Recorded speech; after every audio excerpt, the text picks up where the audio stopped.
Bienvenue dans cette nouvelle vidéo. Aujourd'hui, on va parler des troubles psychiatriques avec les différents modes d'hospitalisation.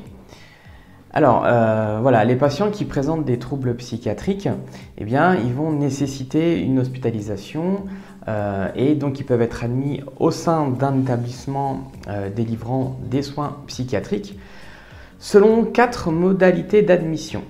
Et chacun de ces 4 modes d'hospitalisation, eh bien, il possède leur propre singularité, tant au niveau des formalités administratives à remplir que au niveau aussi de la législation, la législation les régissant. Il existe 2 grandes modalités de soins en psychiatrie. Donc le premier, on va retrouver les soins avec consentement, donc ça doit vraiment être la norme, hein, et les soins sans consentement qui, eux, doivent vraiment être l'exception. Alors si on parle du mode de soins psychiatriques libres, donc ça c'est la modalité d'admission en soins qui est privilégiée quand l'état du patient va le permettre. Et on va retrouver les soins sans consentement. Alors ces soins-là, ils vont être mis en place lorsque l'état du patient ne va pas lui permettre de consentir en fait aux soins.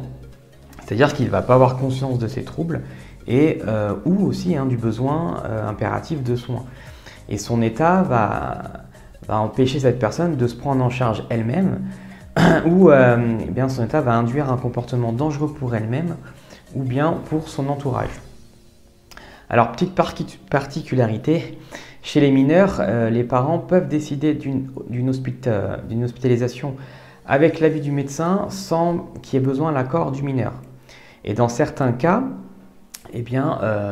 concernant les mineurs toujours, l'hospitalisation sans son consentement, elle peut être ordonnée si les parents s'opposent aux soins de leur enfant par conviction religieuse ou par philosophie, alors même que la vie de ce mineur elle est menacée par cette décision. Donc, dedans, on va retrouver 4 modalités. Les SPDT, donc les soins psychiatriques à la demande d'un tiers. Les SPDTU, les soins psychiatriques à la demande d'un tiers en urgence. Les SPDRE, les soins psychiatriques sur la demande d'un représentant de l'État. Et les SPPI, les soins psychiatriques en cas de péril imminent. Et donc, chacune vont répondre à des conditions qui sont spécifiques et elles doivent bien sûr suivre une procédure bien précise.